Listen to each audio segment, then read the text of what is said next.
Hello, my name is Victor Ramos. And I'm Jesus Sosa, and we're doing school dropout. Okay, so why are we here? Why do we go to school? People go to school to obtain a better life, for example. For the most part, we all go for a higher career or to be financially stable.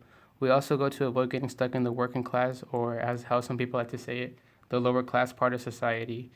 It is very difficult to afford living off of a minimum wage job. It is also very hard to get a decent job with just a GED without any further education. Minimum wage jobs are also very overcrowded and can be too competitive. Therefore, it is essential to get a career or continue your education. What happens when you drop out? Currently, the US ranks 22nd out of 27 for the highest graduation rates out of the most developed countries in the world. 75% of crime is attributed by high school dropouts in the United States. 70% of Americans will study in a 4-year college, but less than two-thirds will graduate.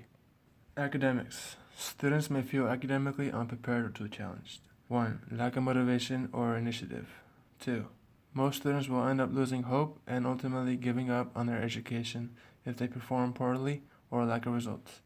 3. Out of 165,000 high school students surveyed, only 60% of the high school students believe that their high school successfully prepared them for college level classes. However, only 45% actually felt college ready. Most students are not aware of all resources and help offered to them. In a study conducted in the school years 2010-2011 and 2014-2015, just 23% of high school students reported using student aid and counseling services in regards to applying and paying for college. So as you can see here, only 59% of Hispanics, 77% of Black, and 86% of White have graduated. And 41% of Hispanics, 23% of Black, and 14% of White did not graduate. Student lifestyles. People who fail to assert their priorities are highly likely to drop out. In high school, approximately 25% of high school freshmen fail to graduate from high school on time due to lack of initiative. College-wise, 17% of students who dropped out said that they were troublemakers. The other 23% said that they spent too much time socializing and not enough time studying. The 18% of students who dropped out of college also said that it was too hard to pay attention in class.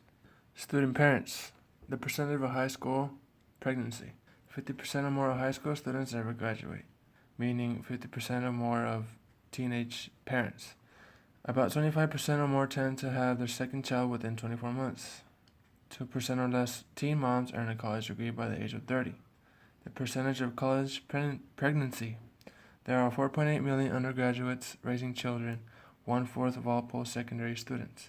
More than half of these students' parents leave college without finishing after 6 years. Nearly 6/10 students' parents live at a below 200% of the federal poverty line, $48,600 a year for a family of 4. Financial crisis. The average cost of college tuition. So in private colleges, the average tuition is about $33,480.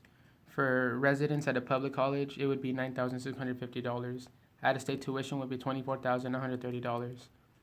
Now, the financial assistance from parent to student is 58% of college students have said that they receive no help from parents. On the other hand, students getting financial aid, out of two-thirds of full-time students receive financial aid. So more than half of the students don't get any help to pay the tuition, and a majority of students don't have enough money to pay for college or tuition. Now, this example here was used in a community college. 62% said that they had tuition all paid, and 38% said that they had no help paying tuition. Moving or loss of home. There are several things that can go wrong when a student moves or transfers schools.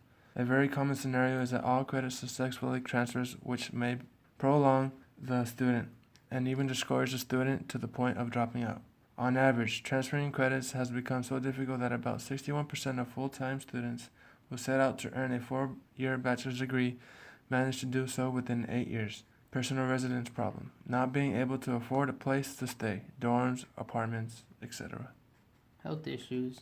1 in 5 students experience mental health problems. Illness is also another problem. It begins early and still continues throughout life and can really limit the challenge to face high school. As you can see here below, from 12 years old to 17-year-olds, 8.2 students have some health issue. 12.1 were girls and 4.5 were boys. Right here is just a chart showing how many students from age group are more likely to have a health issue. Health issues such as anxiety, depression, severe depression, anxiety attacks will affect the graduation rates from students. These below are links and resources, and thank you for your time.